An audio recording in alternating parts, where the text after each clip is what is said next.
WR Grace Public Information Session. My name is Sarah White, and I'm the EPA Community Involvement Coordinator for the site. Tonight, I'd like to introduce everyone that has worked on the site since the Record of Decision was signed in 2005. From 2005 to the present, EPA is involved in working on the remedial design for the cleanup of the Grace site. This is a process that involved a review of site plans, technical reports. As you can see, there's numerous plans around the room, and work plans. During this design period, EPA, Mass DEP, and community stakeholders from the town of Acton Health Department, Acton Citizens for Environmental Safety, and the Acton Water District have been working cooperatively on the design of the remedy at the Grace site. During this period, the community stakeholders were actively involved in reviewing site plans and providing comments on all aspects of the design.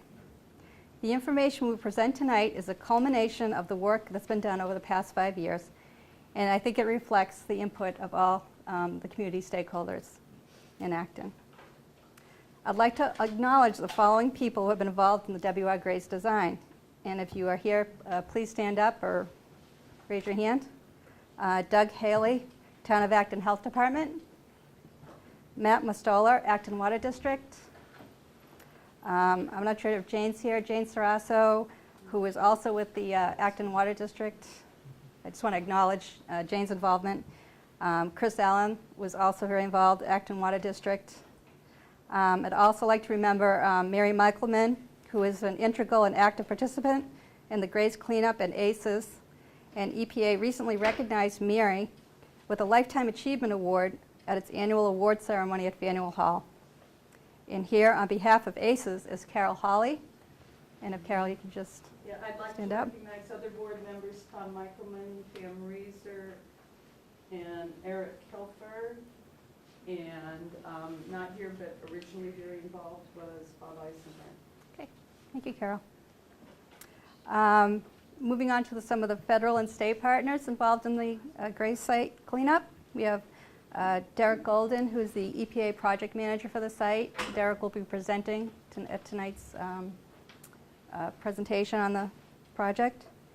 Also here tonight is Jennifer McWeeny from the Mass DEP. She's the state project manager for the site. We have Bill Sweet from ATSDR. Where are you, Bill? And Bob Ware and Warren Diesel from Metcalf and Eddy, who are the EPA contractors for the site and helped us with a lot of the presentation plans that you see before you tonight. On that note, I'd like to turn the meeting over to Derek Golden to do the site presentation. Thanks, Sarah. Okay.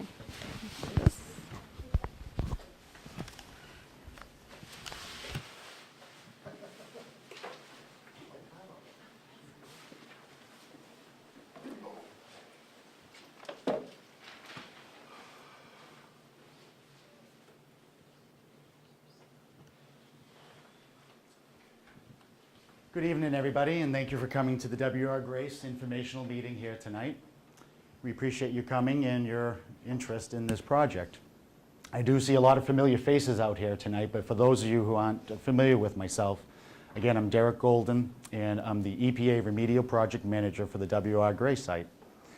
And today, basically, we're here. I'm actually kind of very excited to be here tonight because I myself have been on this project for about 13 years. And we're finally getting to the final phases of the cleanup here out at the site. There's 4 specific areas, 2 groundwater areas and 2 groundwater areas and 2 sediment removal areas that we'll be working on. So this presentation will focus mostly on these upcoming construction and remedial cleanup activities. But just to give folks a little bit of an idea of what I'm going to be presenting, I've put together a little bit of an outline here. And I'm going to touch briefly on the site history of the WR Grace manufacturing site. From there, I'm going to talk a little bit about the previous soil and lagoon cleanup activities that occurred and were completed as of 1997. From there, I'm going to talk some more about the remedial design process and the stakeholder and public involvement that's been going on out at the site. Specifically, I'm going to be talking to you about the 4 particular areas that are going to be cleaned up during this next phase. I'm also going to go into the current groundwater plume and as well as the current groundwater treatment areas that we're going to be performing some remedial actions at. And again, specifically, the 4 areas are listed up here. First being the northeast area, groundwater treatment area. For folks that might not be able to see this sign very well, these will be here until 8:30, so folks can come up and take a look. But basically, the northeast treatment area is located up near the Losbrook Estate area. We're also going to be building or completing the building of the landfill area groundwater treatment system, which is located on the southern portion of the site, adjacent to the former industrial landfill. And we're also going to be doing sediment removal in the area around Sinking Pond, south of the railroad tracks. And north of the railroad tracks, adjacent to Fort Pond Brook, we're going to be remediating the North Lagoon wetland areas. I'm also going to go into some of the health and safety measures that are going to be implemented during the sediment removal activities. And then lastly, we're going to be touching base a little bit on some of the extra truck traffic that folks might see in the area. Again, a little bit of the brief site history. W.R. Grace had a manufacturing facility located at this property. It's approximately 260 acres, and it's designated by this orange outline area, both north and south of the railroad tracks.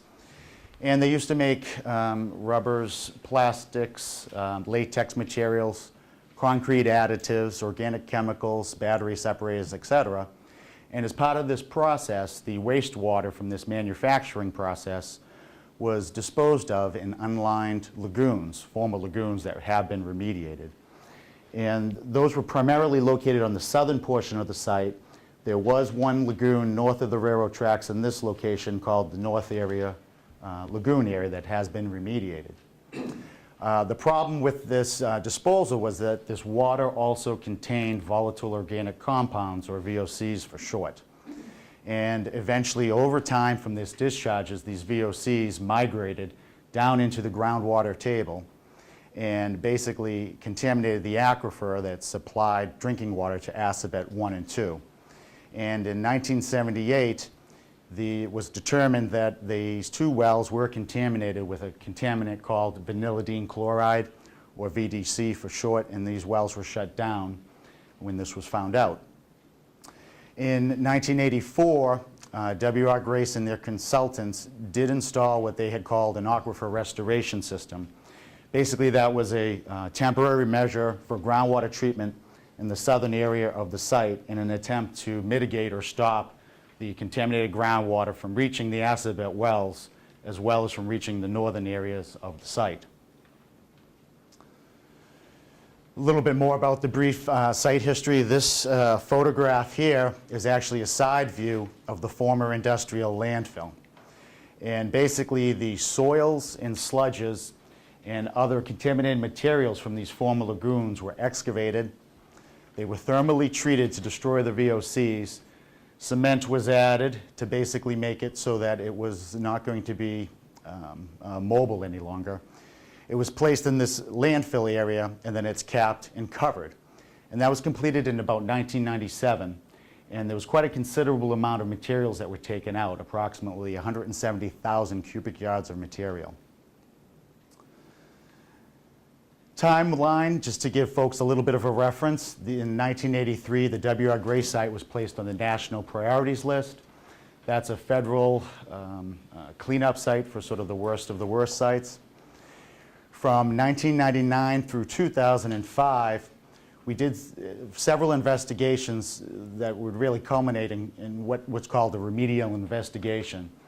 And what that did was that determined the extent of the groundwater contamination, so how far aerially it's gone, as well as how deep. And it looked at on-site and off-site different discharges to various different surface water bodies and sediments throughout the areas. In 2005, this basically culminated in an EPA document called the Record of Decision. And this is really a very technical and legal document that basically identifies any unacceptable risks, either to human health and or the environment. And it also identifies which areas need to be cleaned up, and it also identifies what those protective cleanup levels are. From 2005 until 2006, we worked on another sort of a legal document called a Remedial Action and Remedial Design Statement of Work. This particular document set out the framework and the time frame for folks to basically, at Grace, to come up with different plans of how they're going to perform this cleanup and potential costs and things of that nature. Specifically, in April of 2009, the northeast area groundwater treatment system was designed. Again, that's located up in this area of the site. That is currently in operation, and I'm going to talk a little bit about that in a little bit while. The landfill area design was approved by EPA and DEP in February of 2011. Again, that's going to be located in the southern portion of the site down in this area. And then the sediment designs, which include the North Lagoon wetland as well as sinking pond, were recently approved back in September of 2011. Excuse me, this is just to give folks a little bit of idea of how far we've gone in this process. When I mentioned 1983 when the site was listed, we were way over here when you sort of discover a new site. We've gone through all of this type of a process all the way through, and basically we're down here with the little bulldozer in terms of doing the final constructions and doing the final cleanups of the site. After that, what will happen is there'll be long-term groundwater monitoring and long-term sediment monitoring from various different areas of the site. And this is just to give folks a little bit of an idea of the Superfund process. And afterwards, too, if you have a chance, you can see some of the timelines in the back of the room that are prepared, just to give you an idea of how many types of deliverables and how many types of technical reports were submitted over the years, and how much information everybody actually had to look at and come together on. A little bit about the community involvement and public process on this. All of these technical reports were provided to the stakeholders that Sarah mentioned, EPA, DEP, the town of Acton, the Acton Water District, ACES. And we gave folks an opportunity to review the report, provide comments, and try to come to consensus, so we could basically provide WR Grace with an approval letter or comment letter that would reflect everybody's concerns. We also held regular stakeholder conference calls and meetings to basically keep everybody informed and involved throughout the site processes. And again, I just mentioned all the comments were consolidated into a final EPA or Mass DEP approval letter to WR Grace, where they either addressed these comments and or revised the following reports to reflect these comments for us. I just mentioned briefly, this is another site map, again, just to reference folks to know where they are. This is the MBTA right-of-way that bisects the site. Route 62 is down on the southern portion of the site. We've got Lawsbrook Estates up in this area. And again, in particular, the northeast area groundwater treatment system's located in this area. The North Lagoon wetland area is adjacent to Fawn Pond Brook in the north part of the site. And Sinking Pond is down on the southern portion of the site, close to the Independence Road. And the landfill area groundwater treatment system is in the process of being built adjacent to the industrial landfill. Now I'm going to talk a little bit about, I guess, the specific areas, show you some actual photographs of the treatment systems themselves, just to give folks a little bit of an idea of what's actually inside these boxes, so to speak. Actually, before we get to that, I'm going to talk a little bit about the contaminants. Can you go back, Bert? Thanks. These are a list of some of the site contaminants that we're dealing with. I mentioned vanillidine chloride, VDC for short. It's also known as 1,1-dichloroethylene. And basically that's a plastic type of material. Cling wrap is made from it.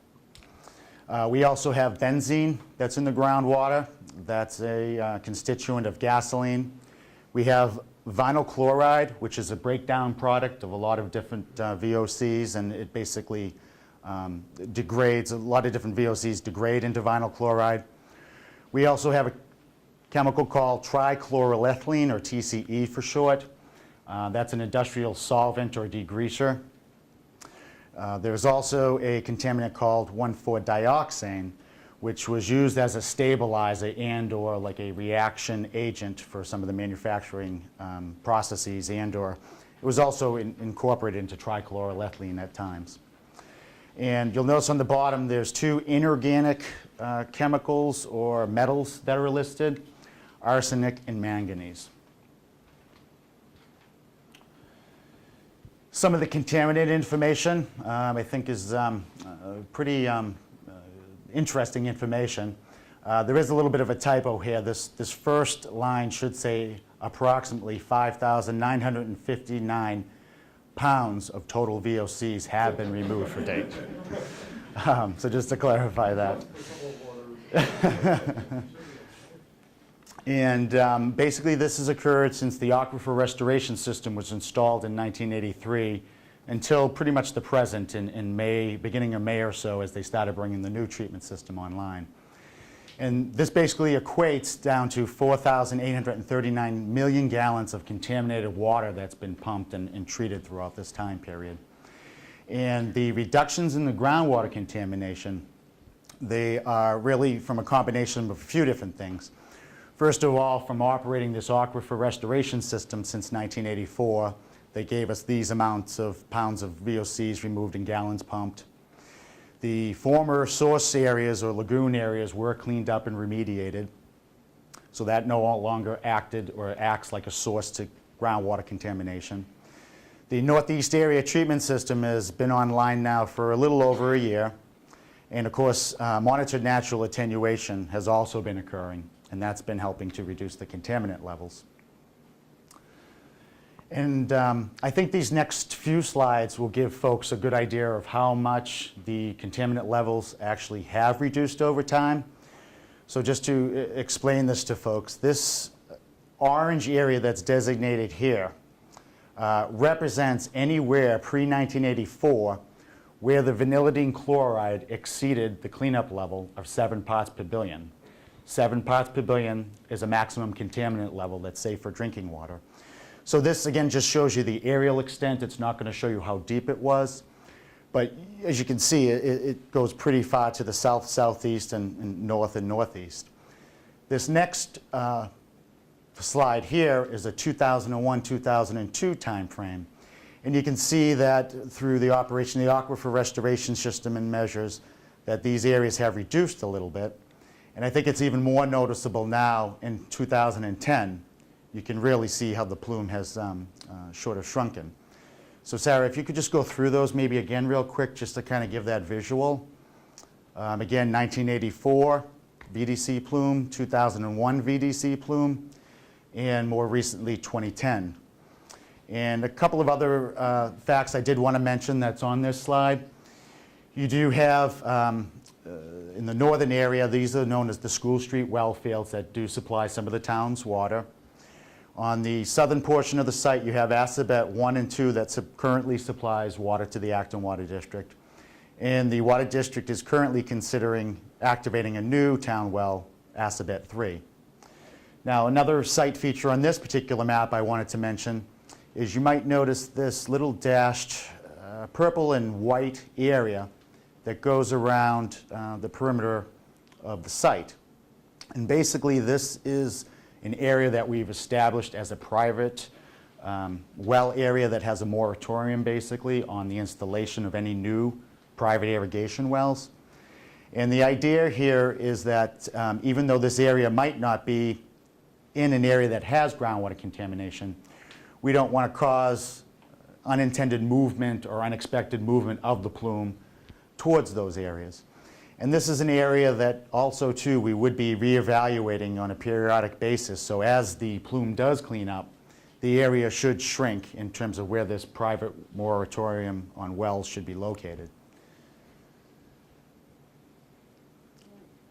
Again, I'm just going to mention the Northeast Area Treatment System, located right up here adjacent to Lawsbrook Estate and near the Lindy driveway. Eric, go back a slide, or 3 slides now? Sure. Thanks, my vague memory of this is, particularly in the northeast area, Mm-hmm. are there any Served there in Mossborough? I'm not sure exactly how far east they are located, but we could check into that, or I don't know, Warren, if you have any ideas off the top of your head. We can look for that. But You know, there are some, this in Concord, over here. Okay. So that line is because it's not active. Right. Even, that's why it's going to the, okay, got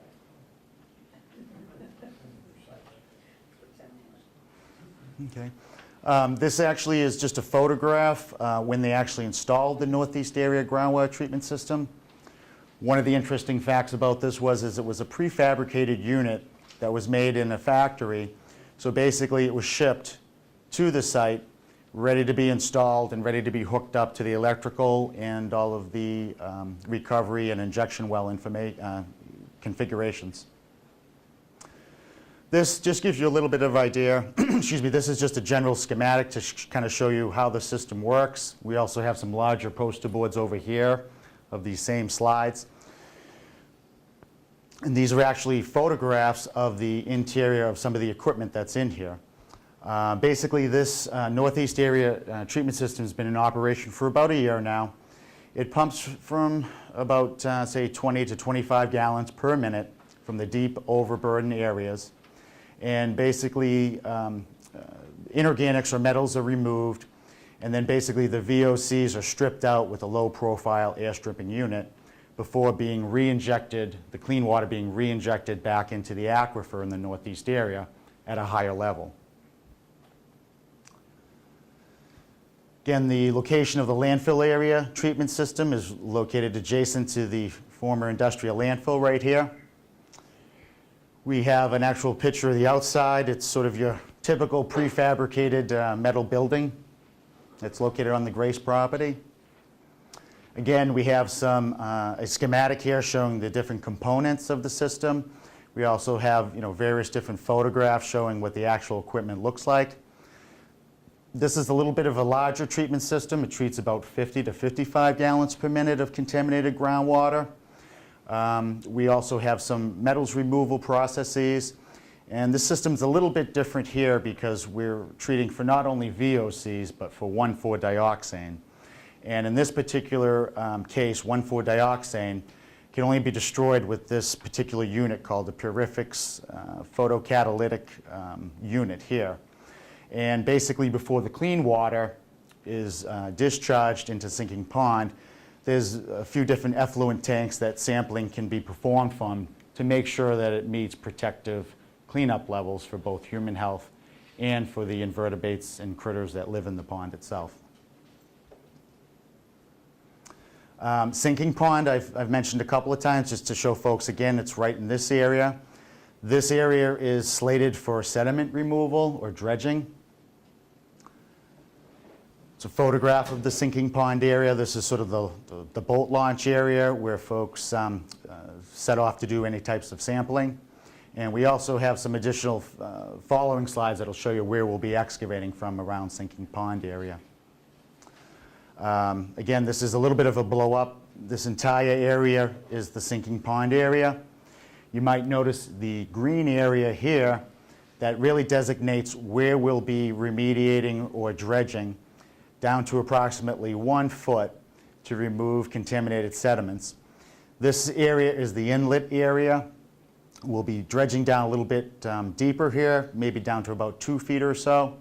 And this orange area that's designated here, this is actually sort of a temporary truck road and a temporary staging area so that we can get the contaminated sediments from Sinking Pond up to the dewatering area of the site that I'll talk about a little bit in a second. Types of contaminants that are in Sinking Pond and do cause an unacceptable risk. Again, they're metals or inorganics, first being arsenic, the second being manganese. And basically the 1984 aquifer restoration system that was designed back in the day, it was never designed for metal or inorganic removal. So basically what's happened is over time since 1984 until 2001 and even more recently, these metals and inorganics had built up in Sinking Pond through years of the discharge of this aquifer restoration system. and they do pose an unacceptable future risks. The last area that we're talking about for remediation is the North Lagoon wetland area right up here, north of the railroad tracks, adjacent to Fort Pond Brook. This is also going to be a sediment removal activity. These are just a couple of photographs just to show you what the North Lagoon wetland area looks like. It's a pretty heavily wooded area, lots of vegetation and whatnot, pretty inaccessible to get to. And this is just a technical drawing. Again, this is the MBTA commuter rail right-of-way. This green area, again, is the area that's designated for the sediment removal. The orange area is designating the temporary access road. And basically, these sediments will be brought over the railroad tracks through a temporary crossing that's been negotiated with the MBTA. And again, the dewatering area is going to be on the Grace property, where these sediments will be dried.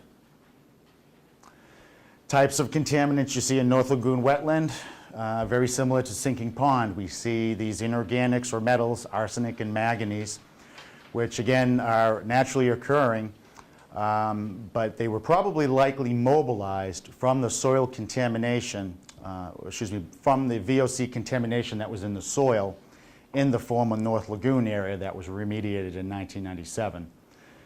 Sometimes what you have happen is that these inorganics are natural in the rock formations, and they become mobilized once VOCs are present.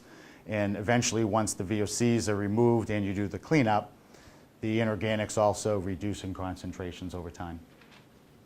Yes? Hi, I don't know much about this, so I don't know if my question is stupid or smart. Sure, no question stupid, so.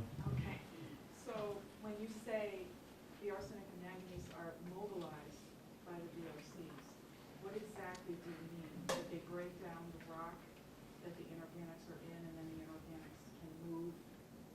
Yes, basically there's a reaction, sometimes like they call it like a reducing condition, where it basically makes it conducive to coming out of the rock formation, these metals. And that's what we had believed had happened, because we don't see any like plumes of groundwater plumes of arsenic or manganese. There is some located on the site, but no definable plume. So we really see the arsenic and manganese in the North Lagoon wetland and the sinking pond areas. Oh, thank you. You're welcome.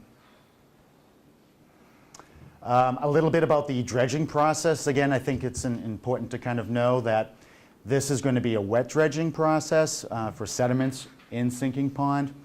And the idea here is that we want to limit or not allow any of the dust to be suspended or airborne. So these sediments are going to be removed via a clam-like type of a bucket on a barge within sinking pond. And it's going to be going around the perimeter of the pond, dredging these materials, bringing them up for dewatering. Again, after all of the sediments, or as the sediments are removed, what they will be doing is placing them in a temporary staging area to dewater or take the water out of this material. And again, what this does is this will reduce the weight, take out the water, and it also makes the material solid or transportable, so it's not leaking out of trucks or dripping down the road, so to speak. So when this material is dried, it's not like a soil type of material. It's almost like a hard cake-like material. And again, another important note is that the water that will be generated from this dewatering process is going to be sent to the new landfill area groundwater treatment system that is designed for inorganic removal like arsenic and manganese prior to being discharged back into sinking pond. Yes? When you're doing dewatering, are you just is it putting it in a pile, or is it doing something additional? Is it baking it? How are you getting the water out? I think it's a little bit of twofold. There's a large containment area that they actually build. They spread the materials out. It's going to be done during the summer months when it's warmer to help dry the materials out. And I believe they'll probably be mixing it up a lot to get the material to dry out. We'll be getting a lot more specific information once WR Grace actually awards the contract to the contractor that's going to be doing the sediment removal. And they're actually in that final process now. Any day or two we'll know the name of the company and a lot more details. But the general idea is to dry it out as much as you can. They'll also be adding some other stabilizing agents, and they would also be adding potentially some cement or fly ash to help dry it out also. And it's important to note too that after this material is dried, it will be taken off-site to a proper disposal facility in New Hampshire for proper disposal. So this material will not remain on-site. So, yes? Do you anticipate as the material is drying, there'll be an odor? There possibly could be. That's in the contract. Actually, odor control as well as dust suppression control is a concern. So we're going to have some on-site resident engineer. There's going to be an on-site health and safety person.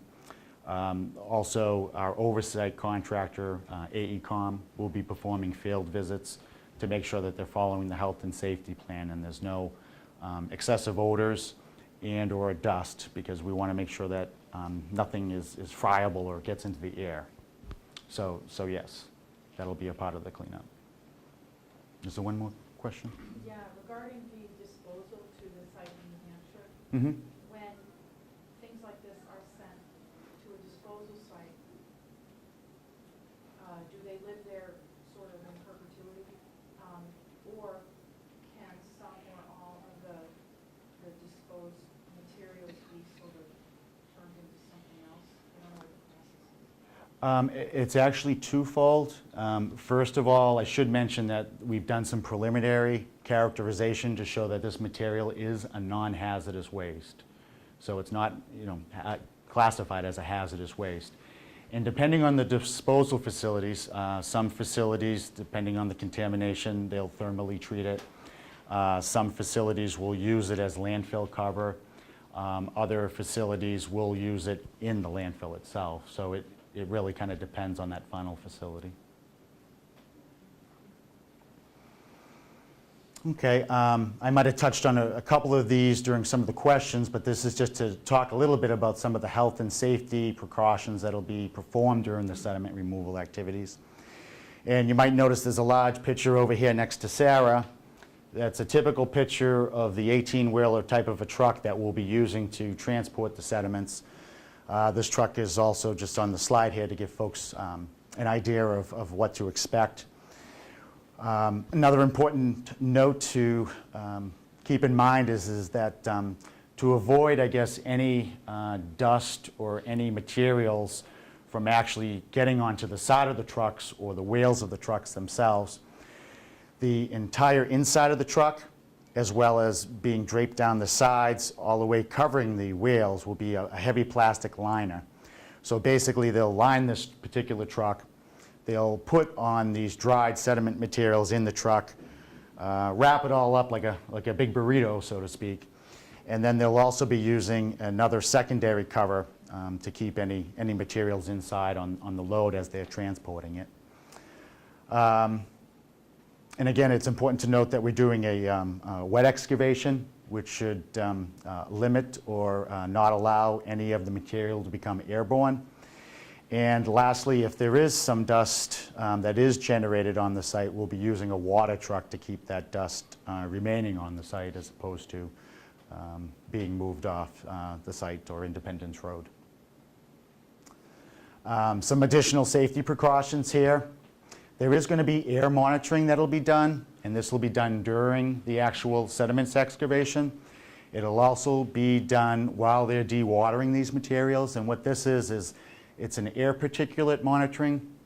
So it's looking at how much dust is in the air as opposed to what kind of contamination is in it. And the idea here is that we want to limit right from the get-go what, if anything, is released up into the air. And basically there's going to be certain measures that will have to be taken. First scenario could be that the work could cease if there's an excessive amount of dust, or perhaps maybe they stop excavating for a period of time until the dust suppresses, etc. And I think I mentioned earlier, there is going to be an independent on-site resident engineer that's going to supervise the sediment removal activities. EPA, along with Mass DEP, will be performing field oversight work, as well as our oversight consultants, AECOM. Will be doing periodic field oversight while they're doing the dredging. This will make sure that all of the health and safety plans are being followed, that there's not excessive odors, there's not excessive amounts of particulates being put up into the air.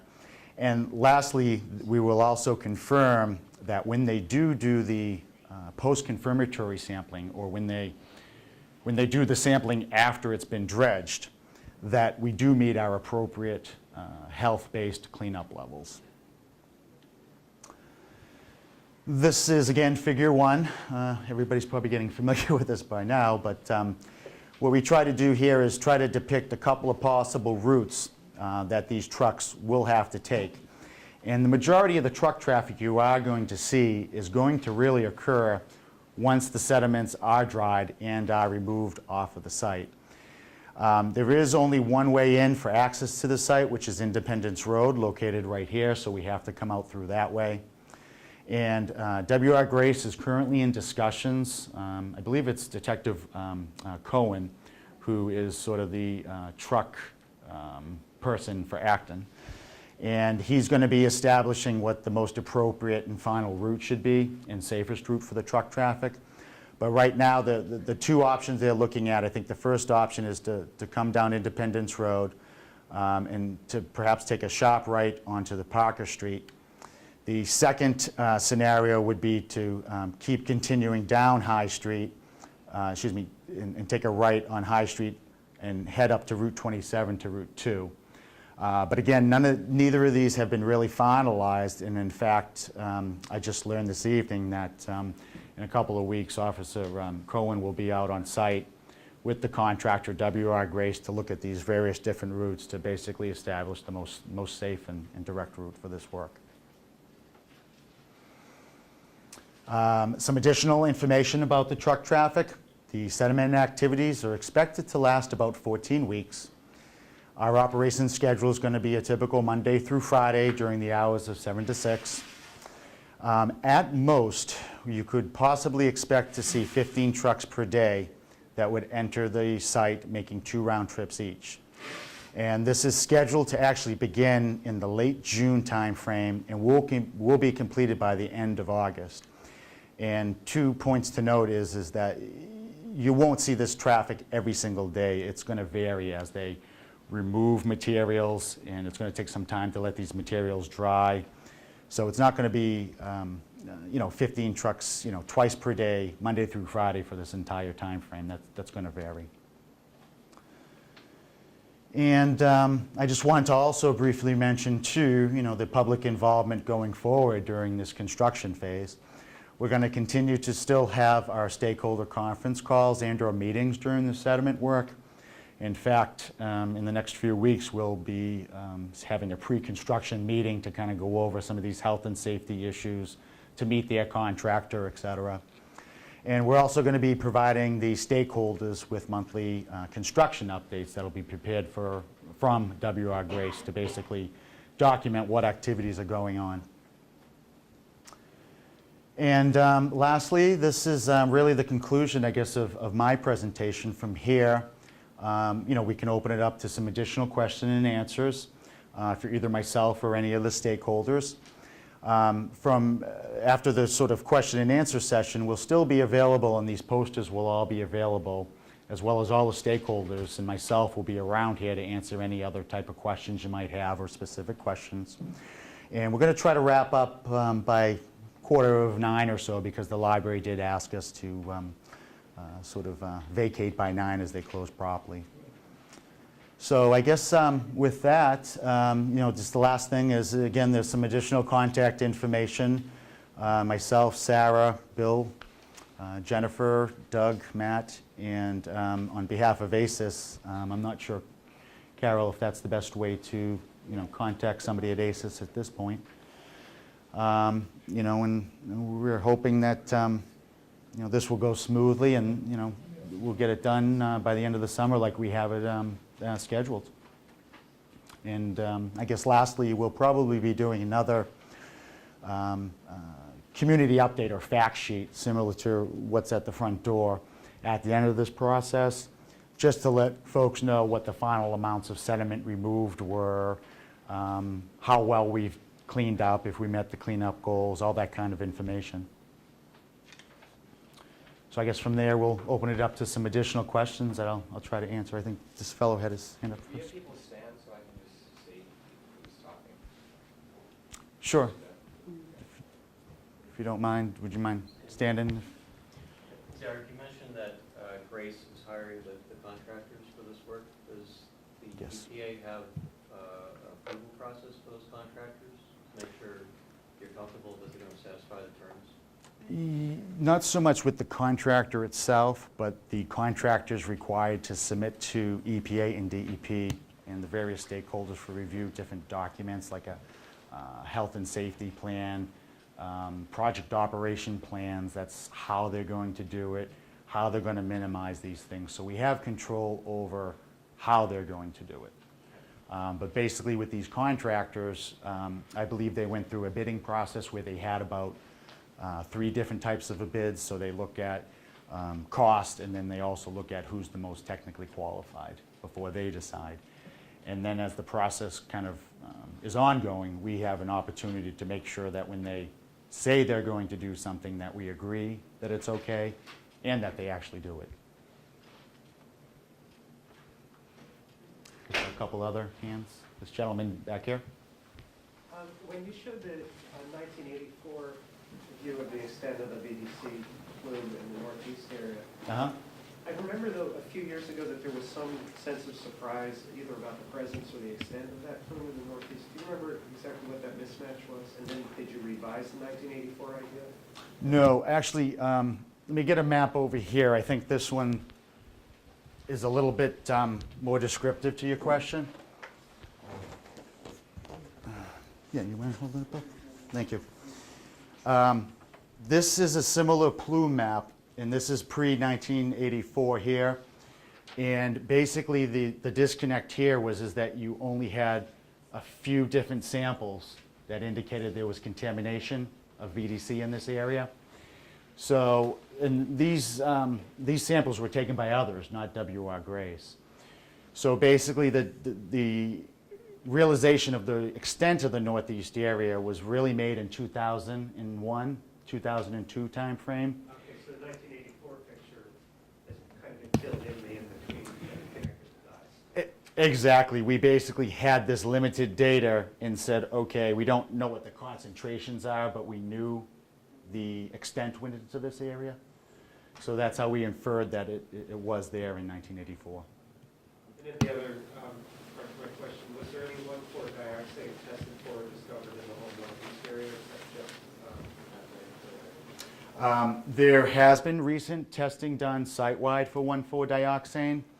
In terms of the southern area, you have concentrations of the 1,4-dioxane. I think the highest concentrations might be about 20 parts per billion. Up in the northeast area, you do have concentrations of 1,4-dioxane, but at much lower levels. You have it at 1, 2 parts per billion up in the northeast area. So does that trigger the special equipment for the northeast treatment facility? No, it does not at this time, because basically we have to enforce certain standards. And I guess, first of all, EPA does not have a standard for 1,4-dioxane. So what happens in this case, we default back to what the Massachusetts Department of Environmental Protection standard is. And that current standard is 3 parts per billion. So it's basically below what DEP considers a safe level at this time right now in the 3 parts per billion in this area. And another important thing to note is that when we did find it up in the northeast area, I had a couple of EPA's risk assessors go through and evaluate the concentrations we were seeing up here. And the concentrations of, I think there were maybe even 2, 2.5 parts per billion or 2. Those don't pose any unacceptable risk. They're still within what EPA calls an acceptable risk range. And that's like a chance, an excess chance of getting cancer of 1 in 1 million. So it's a very protective level, and it's still within our risk range. It's not an unacceptable risk. And it is below the current DEP standard of 3 parts per billion, which, Jen, do you know if that's considered that's a drinking water standard, correct? The drinking water guideline. Drinking water guideline, so it's not a quote-unquote enforceable standard, I guess. But they are currently agreed to meet that level or lower. So it's starting to look like, also that treatment plant, I think, injects the water at a different level that was extracted in the one, but there's some concern about whether it would end up in the bedrock wells versus surface water. Yes, actually that's correct. This Northeast Area Treatment System pumps from the deep bedrock, a couple 100 feet deep, and then it re-injects the clean water in the overburden or the shallower areas. And the 1,4-dioxane concentrations in the deep versus the shallow are very similar. So it's not as if we're bringing contamination from one area and placing it to another. In fact, the 1,4-dioxane, at 2 or less is up in this northeast area. And it's pretty consistent regardless of the levels of depth, rather. Thanks, Bill. Carol? Some of these buildings are gonna have floor drains, and how is the groundwater protected from whatever goes down the floor drain? Okay. Basically, they call them sumps, if you will. And the sumps themselves are designed for if there was some type of a malfunction, say if one of the tanks did overflow, et cetera. And they are not hooked up to the sanitary system or sewer system at all. Basically, in part of the design, and I can show you in more detail, the sumps basically get piped back into the influent tank. So in other words, This recycles. if there was a spill from one tank and went into the sump, it goes back to the front end of the system to get recycled and treated again. I also, my understanding is that the treatment of 1,4-dioxane yields something that isn't terribly desirable either. I want to say toluene, but I'm not too clear on that. So the byproducts of some of this treatment are going where? Well, I guess first of all, and I don't know, Barb or Warren, if you wanted to ad-lib a little bit, but it was my understanding that the catalytic unit that they've placed here does actually destroy the 1,4-dioxane. Any of the effluent does get discharged back into sinking pond, but there are 2 types of testing that's done prior to that happening. One is chemical testing. So we check for VOCs, we check for metals and inorganics to make sure those levels are met. The second type of a testing is what they call a toxicity testing, where they actually take some of the water and they sort of put it under a microscope and count how many critters, microscopic critters are living or not.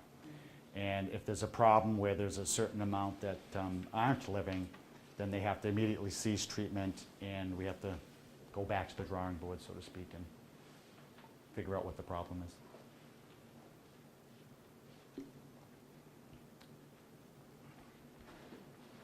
I think this question would probably be addressed by the representative from the water department. For the proposed well, why would they dig a new well there for the asset that could do is 13 or whatever, with so many other options? Why would you put it right next to the site? I can maybe answer a little bit of that and then ask Matt if he wants to ad-lib a little bit. But WRG3, or this Assabet 3, it was an existing well. It used to be actually operated by WR Grace. It's located right here. First of all, it's located in an area that doesn't have groundwater contamination. Secondly, it was always an existing well. In fact, WR Grace used to use it as a production well to basically generate water for the manufacturing process. As to why they are looking at this location versus others, I don't know, Matt, if you wanted to add a little to that. I mean, I'll start, but I might ask Ron Parenti, who's one of the Acton Water District Commissioners, to weigh in as well, because he's had a little more tenure with this than I have. One of the reasons that the Assabet 3 well is something that the Water District's interested in, Acton doesn't have a lot of high yielding aquifers, so this area is a very productive aquifer, so in terms of getting a large volume out of the ground, it makes sense there.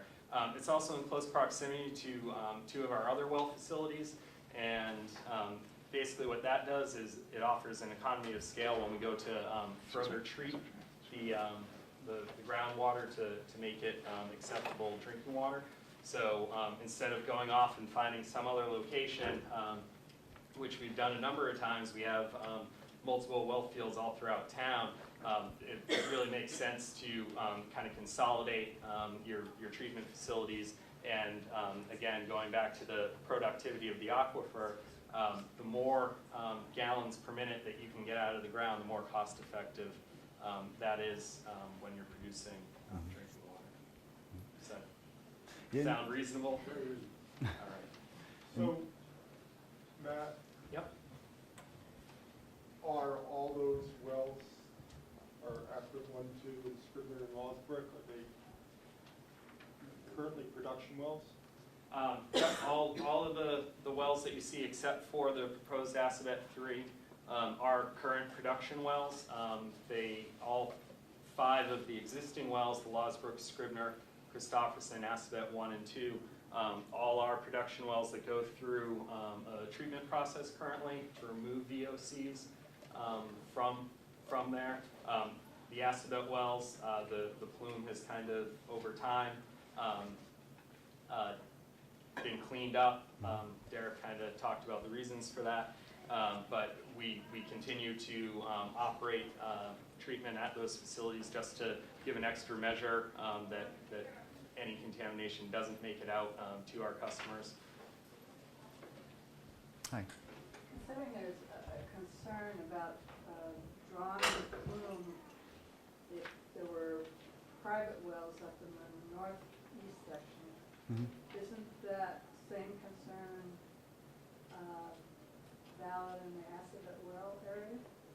Won't they be drawing further contamination, spreading back into the...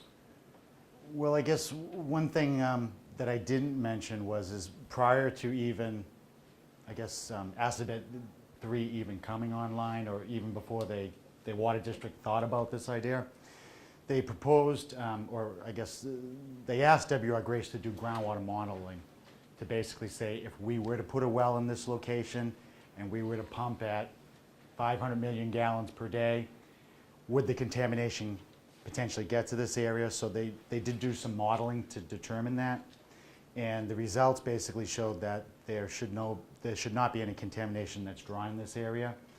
I think the concern with private wells is you're talking about potentially, I don't know, 10, 20 different locations, pulling groundwater in different ways, and it's a lot harder to model and a lot harder to kind of say with any certainty that that wouldn't happen.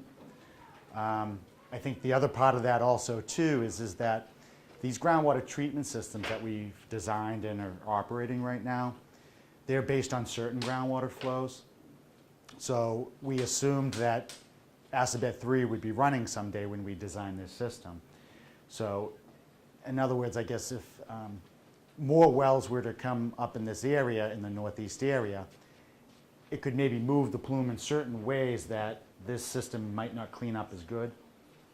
So I guess, the concern is more so for really moving the plume in different directions that we wouldn't expect. And Assabet 3 was modeled, and we assumed that that would pump someday when they designed this remedy. What does fully usable mean? That was a designation, I believe, that was in a old consent decree from 1980. In the record of decision? And I think it was first used in the consent decree from 1980. And that was never defined. Okay. So I don't know whose language that was. Whoever can get away with. Well, to me, fully usable would mean that you have to meet, and this is my personal opinion, that you'd have to meet levels that are acceptable and safe to drink. And in this case, the drinking water standards apply here, so.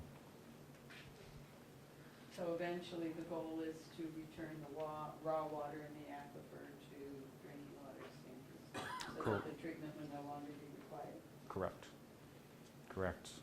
To meet all MCLs, not only for the vanillidine chloride, but for all the other contaminants that I mentioned earlier. How long do you expect that will take? That's actually a very good question. As I mentioned, we've been pumping out here since 1984. So that's been a good amount of time. I mean, we generally estimate 30 years, and that's just a ballpark figure we use for all sites. And then that gets adjusted as time goes on and, you know, the treatment system keeps continuing to run. You know, it's not a static situation where once we put this extraction system in, we kind of walk away. It's evaluated on a yearly basis, at least through groundwater monitoring, because you might have to turn other wells on. You might have to relocate some of the recovery wells to put in better placement. But we just typically use 30 years as an estimate. So you are already doing it for 27 years. Correct. Correct. So And I mean, I guess it's 4 years. quite a few. And you know, I guess keep in mind too that, you know, this site wasn't contaminated in just 30 years. This site has a long industrial history to where this property goes back to when they actually used to make gun cotton for cannonballs back in the 1800s. So it wasn't just 30 years that, you know, it's been used for industrial purposes. So.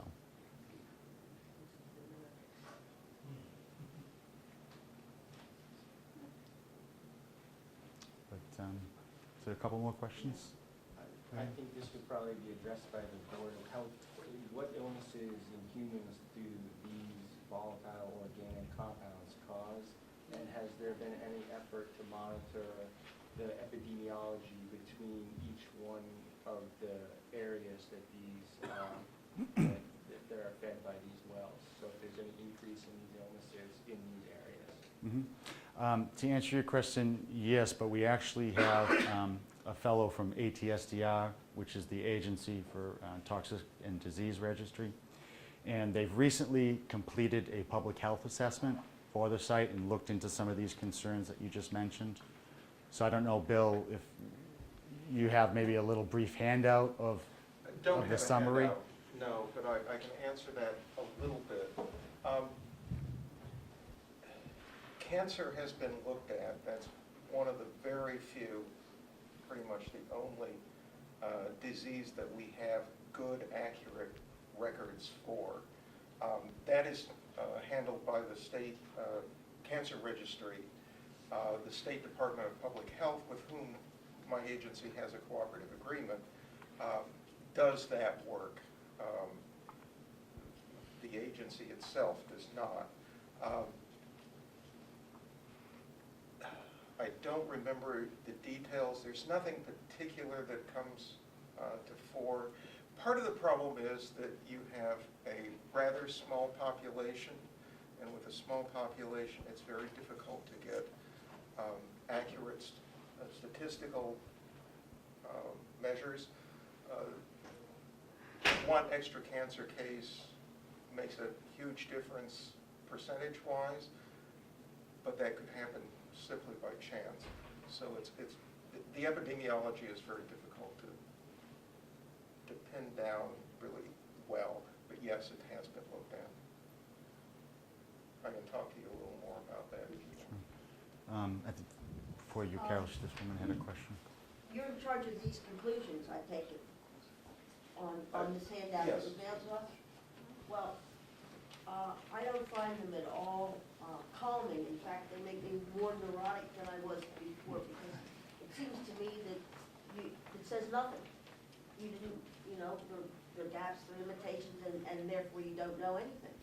I mean, I hope we didn't pay too much for this study, which tells us nothing. Or praise, I mean, well, I don't think it says it. Sorry. Where there are no data, there can be no conclusions drawn. You have to have information before you can draw conclusions from it. And there are gaps in the data that would be helpful for us to draw conclusions. And Well, that's the way it exists. Well, I was just wondering, if you didn't go, I mean, you're just doing it for this very small area where you say this is an extremely small population, and although you do know the chemicals that are involved, aren't there places in the country where there were similar chemicals in larger areas where you could extrapolate perhaps, or, maybe even change, the requirements from the three that the state has, level 3 for the dioxin? Isn't that what did she say, 3? Because the federal government doesn't have any. For dioxin, not Yeah. dioxin. It's 3 parts per billion. I billion. mean, I just don't. Yes, those studies do exist. They run into some of the same limitations, even with larger numbers of people. Part of the issue is you have mixed contaminants. Here you have vinylidene chloride is one of the big ones, and PCE. Other places you have TCE and PCE, perchloroethylene. Other places you have other mixtures, and it requires more data than we can acquire even under those circumstances. Tease those things apart. Okay, I don't find it very calming. I don't find it very acceptable either. I wish we could do better, but that's where we are. Carol? Yeah, I think there's two issues here. One is that there's a pretty long time between exposure and development of a cancer, and this is a highly mobile community. So someone could have lived to develop a cancer 20 years later in California. That cancer would be in California's cancer registry, not Acton, Massachusetts' cancer registry. Does that make sense? And what bothered me about this particular study was that certain cancers, for some reason there was a decision not to look at them. I know brain tumors was one of them. And that was particularly troubling to me, even though it's anecdotal evidence.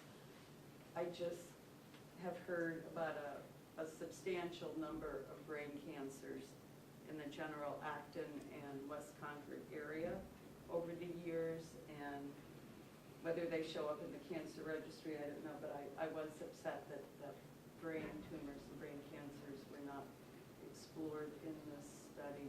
The other thing that, I know there's no way to figure it out, but we've all got such a hodgepodge of low levels of contaminants. We don't know what the cumulative effect of this remarkable menu of bad stuff that each one of us carries in our bodies is going to have on us over time, or when it will come out and cause problems.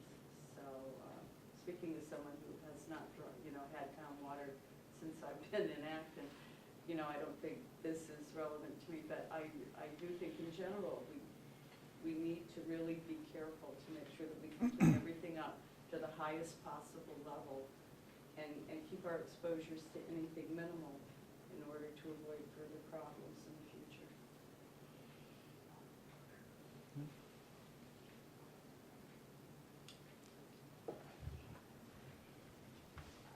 Did you have another question? Yeah, just a quick comment. I mean, when you look at the tail end of a complex cleanup like this, the biggest takeaway for me is that this really argues for being as cautious and preventative as possible in future siting decisions, and, like thinking about the well, for example. We know the contaminants we know about, we don't know about, possibly there's always some risk that there's something we don't know that's in there. So it's a lot easier to make the right decision at the beginning than to try to sort it out 30 years later. Yes, prevention does go a long way.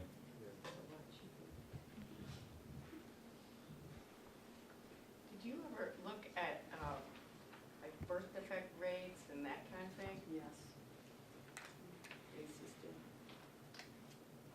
again, there are no statewide, the state has recently begun a birth defects registry.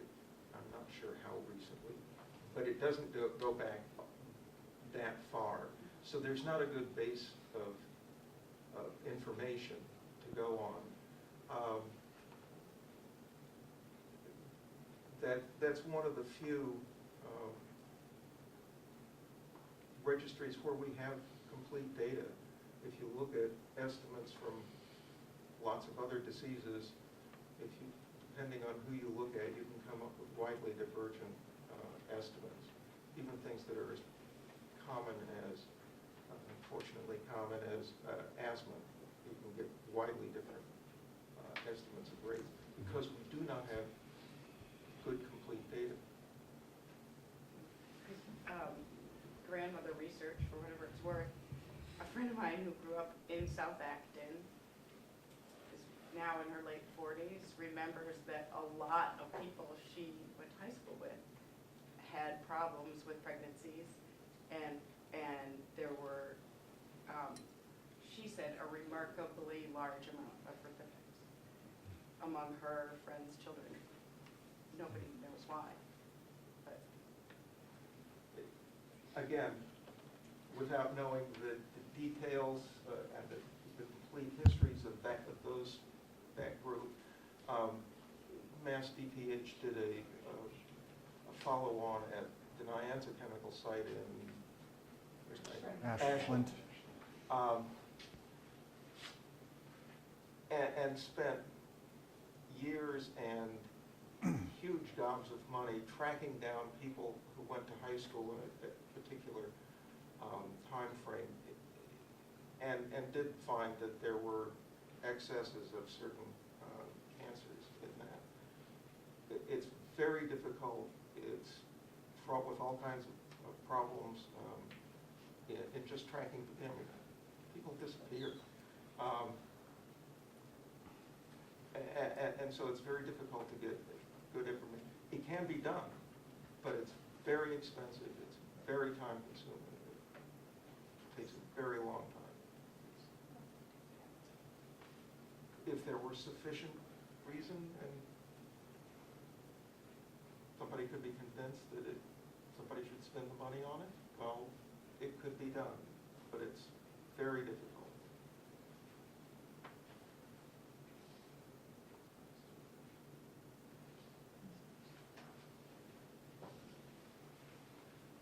You said that there was about 6,000 pounds of one of the specific components removed. Is there any front-end estimation that you're dealing with? Is this the tip of the iceberg, and there could have been 6 million pounds of product made? And if you is that because the number 6,000 means nothing to me without some type of reference point? Right. Actually, first of all, that was not one constituent. That was total VOCs that have been removed. And I'm not aware of any mass estimates that could have been done to find out how much was actually disposed of. I think that's an unknown. Can it be roughly estimated that if you have what Grace's output was that you could do? I mean, I know it would be rough, but you could ballpark that 6,000 could be minuscule. It could be less than 1%. Mm-hmm. With some type of rough estimation. No effort was made for that. I don't believe so. I don't believe that we thought it'd be possible or accurate to be able to get that information with any kind of certainty, just because of the disposal practices that they had done at the site over the years. We never got any sort of exact amounts that, so many gallons of benzene were disposed of, or so many gallons of VDC were disposed of. We just don't have that information that I'm aware of.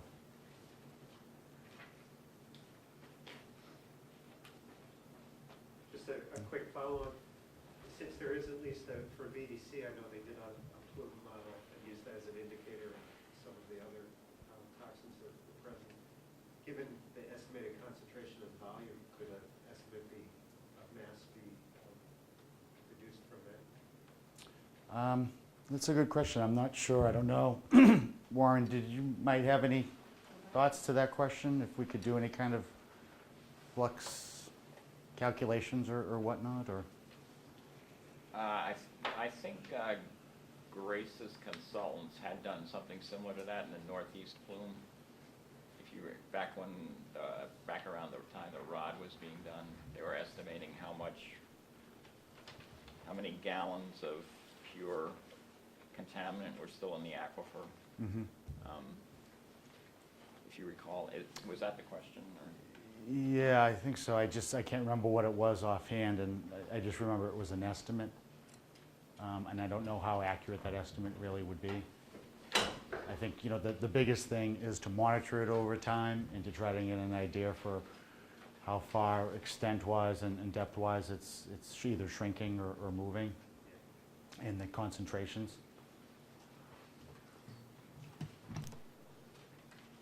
There were a couple of more. I thought I might have saw a couple more hands. Or I have a question for Matt on your cleaning towers for your water system. Is it taking care of the 1,4-dioxane? It seems like that was a fairly hard thing to get rid of.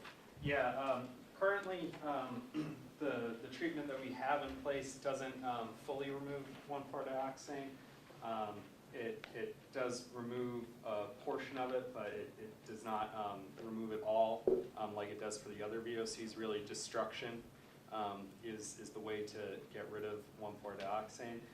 The levels that Derek was talking about that we're seeing in the aquifer relative to the site are much higher than anything that we've seen in our actual production wells. We've been seeing just the analytical techniques for detecting 1,4-dioxane are something that's kind of a daily updating. There isn't an approved methodology for it, but one method that we've used has not shown it above the detection limit. Another method that we have utilized gave us an estimated value, which is extremely low, less than non-existent. But there is, based on this methodology, there's an indication that there might be some trace amount of it present. Okay. And that's not showing up in your report that I picked up here. That is correct.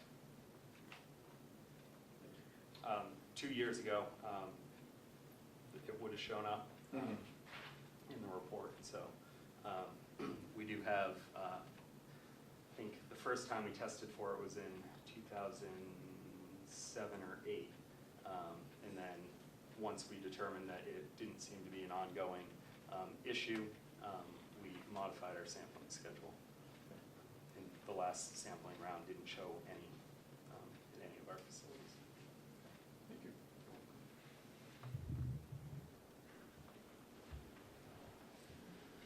okay. Yeah, just to, I guess, folks, again, the poster boards will be here for the next 45 minutes or so. We'll all be available if you still have some additional questions, want to talk to any of sort of the particular folks one-on-one. Again, we've kind of set up the poster board, so these show the northeast area, landfill area, treatment systems. And this shows the two areas, North Lagoon wetland and sinking pond area that we're going to remediate. Over on this side, we've got a few different plume maps. The first one shows pre-1984. The second one there is a recent snapshot, 2010. And the last two were for different contaminants, I believe. One of them's for vinyl chloride, and one of them depicts the benzene plume. And we've also got some timelines next to Matt's display on the back wall that just kind of show you from 1999 till present, what has occurred in terms of deliverables and reports and involvement over the years. But you know, other than that, I wanted to thank everybody for attending tonight. Thank you for your time. You're welcome.